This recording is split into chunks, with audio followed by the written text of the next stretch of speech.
Hi everyone, welcome back to my channel learn well. I hope आप सभी अच्छे होंगे। आज की इस वीडियो में हम डिस्कस करने जा रहे हैं tax holiday under the income tax act 1961 कि टैक्स हॉलिडे होता क्या है। वीडियो स्टार्ट करने से पहले अगर आप इस चैनल पर नए हो या फिर आपने अभी तक मेरे चैनल लर्न वेल को सब्सक्राइब नहीं किया है तो जल्दी जाके इसे सब्सक्राइब कर लीजिए और बेल आइकन को प्रेस करना बिल्कुल भी मत भूलना ताकि आपको फ्यूचर वीडियोस का अपडेट टाइमली मिलता रहे। तो चलिए आज की वीडियो स्टार्ट करते हैं विदाउट वेस्टिंग एनी टाइम।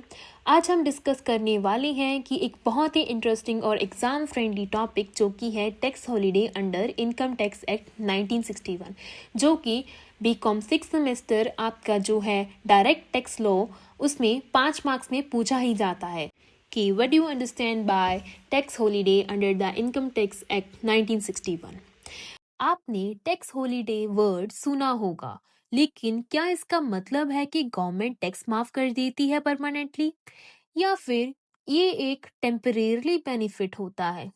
आज के वीडियो में हम समझेंगे कि टैक्स हॉलिडे क्या होता है, कैसे काम करता है, गवर्नमेंट इसे क्यों देता है और एलिजिबिलिटी कंडीशन क्या होती है इसकी, important example, startup and SEZ। तो वीडियो एंड तक देखना ताकि आपको ये अच्छी तरह समझ आ सके। पार्ट 1 में डिस्कस करते हैं इसके इंट्रोडक्शन एंड डेफिनेशन। सबसे पहले बेसिक डेफिनेशन समझते हैं कि टैक्स हॉलिडे होता क्या है। टैक्स हॉलिडे एक टेम्परेरी पीरियड होता है जिसमें इनकम टैक्स लाइबिलिटी रिड्यूस या फिर एलिमिनेट की जाती है। यूजली सर्टेन एलिजिबल बिजनेसेस के लिए होता है ये। इम्पॉर्टेंट पॉइंट्स, ये डायरेक्ट एग्जम्पशन नहीं होता हमेशा, ज्यादा केसेस में ये होता है। ज्यादातर जो केसेस होते हैं उसमें ये होता है, बट ये डायरेक्ट एग्जम्पशन नहीं होता हमेशा। Deduction from gross total income, lower या फिर नील टैक्स लाइबिलिटी, मतलब ग्रॉस टोटल इनकम कैलकुलेट होगा, फिर डिडक्शन मिलेगी चैप्टर 6A या फिर सेक्शन 10 टाइप प्रोविजन, और उसके बाद टैक्स कम या फिर जीरो हो सकता है। तो ये परमानेंट बेनिफिट नहीं है, ये टाइम बाउंड इंसेंटिव है। पार्ट 2 में डिस्कस करते हैं रैशनेल एंड ऑब्जेक्टिव। अब सवाल आता है कि गवर्नमेंट टैक्स हॉलिडे देती ही क्यों है। इसके पीछे कुछ स्ट्रेटेजिक फिस्कल ऑब्जेक्टिव होते हैं। पहला, इकोनॉमिक ग्रोथ। जब नए बिजनेसेस को टैक्स बेनिफिट मिलता है वो ज्यादा इन्वेस्ट करते हैं, एक्सपैंड करते हैं और जॉब क्रिएट करते हैं। सेकंड है regional development. Under developed areas में इंडस्ट्रीज अट्रैक्ट करने के लिए गवर्नमेंट टैक्स इंसेंटिव देती है। क्यों?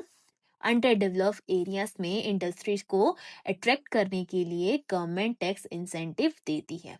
For example, backward areas, hilly region areas. Third है बूस्टिंग प्रायोरिटी सेक्टर्स जैसे कि infrastructure, manufacturing, renewable energy. Fourth है इंकरेजिंग इनोवेशन।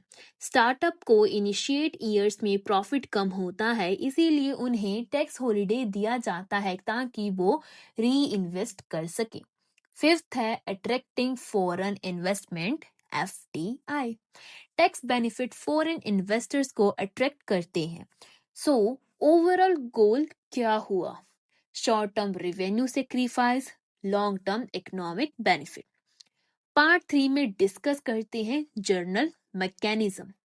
अब समझते हैं कि टैक्स हॉलिडे का स्ट्रक्चर कैसा होता है। एलिजिबिलिटी कंडीशन क्या होती हैं इसकी?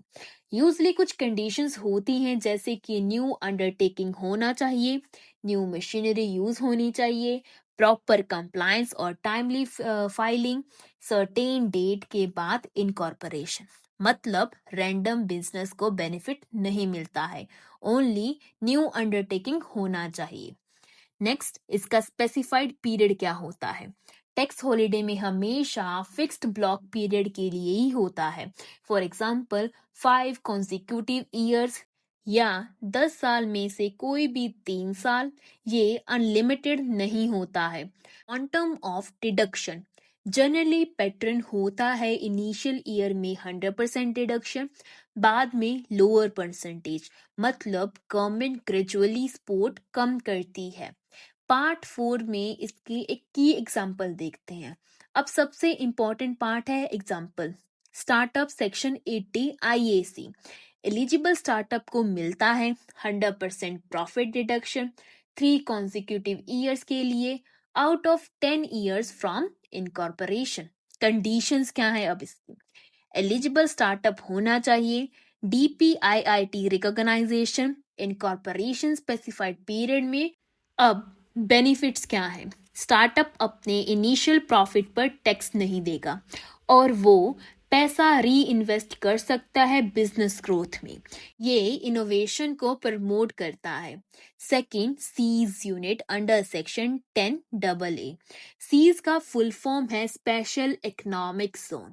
अगर new unit special economic zone में सेटअप होती है तो ईयर 1 से लेकर 5 में से 100% एक्सपोर्ट प्रॉफिट एग्जम्पशन मिलेगी। ईयर 6 से लेकर 10 तक 50% एग्जम्पशन मिलेगी। ईयर अगर 11 से 15 तक तो 50% subject to reinvestment condition. ये एक्सपोर्ट प्रमोशन के लिए दिया जाता है। इंपॉर्टेंट कंडीशन क्या है? इसमें सनसेट क्लोज भी होता है, मतलब सर्टेन डेट के बाद बेनिफिट अवेलेबल नहीं रहेगा। पार्ट 5 में डिस्कस करते हैं लास्ट में कंक्लूजन एंड एनालिसिस। अब एक बैलेंस व्यू लेते हैं। शॉर्ट टर्म इम्पैक्ट, गवर्नमेंट को टेम्परेरी रेवेन्यू लॉस होता है। लॉन्ग टर्म बेनिफिट्स जैसे कि industrialisation, employment generation, infrastructure development, innovation ecosystem, foreign investment. तो टैक्स हॉलिडे एक वाइटल फिस्कल इंसेंटिव टूल है, लेकिन याद रखिए ये कंडीशनल होता है, टाइम बाउंडेड होता है, परमानेंट एग्जम्पशन नहीं होता है। एग्जाम के लिए याद रखें tax holiday equals to temporary deduction. Temporary deduction को अंडरलाइन करना। डायरेक्ट एग्जम्पशन नहीं होता है, मोस्टली डिडक्शन बेस्ड होता है। स्ट्रेटेजिक फिस्कल पॉलिसी टूल्स होते हैं। एग्जाम्पल इसकी क्या है? Section 80 IAC, section 10AA, always conditional and time bonded. ठीक है, अगर आपको ये एक्सप्लेनेशन हेल्पफुल लगा हो तो वीडियो को लाइक करें, ज़्यादा से ज़्यादा अपने दोस्तों के साथ शेयर करें और कमेंट सेक्शन में आप मुझे टॉपिक, सब्जेक्ट कोई भी सजेस्ट कर सकते हैं कि मैम आप इस पर वीडियो बना दीजिए, मैं उस पर ज़रूर वीडियो बनाऊंगी।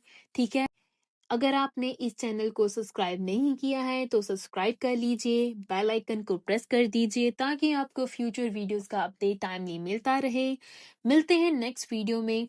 Until then keep learning, keep growing only with learn well.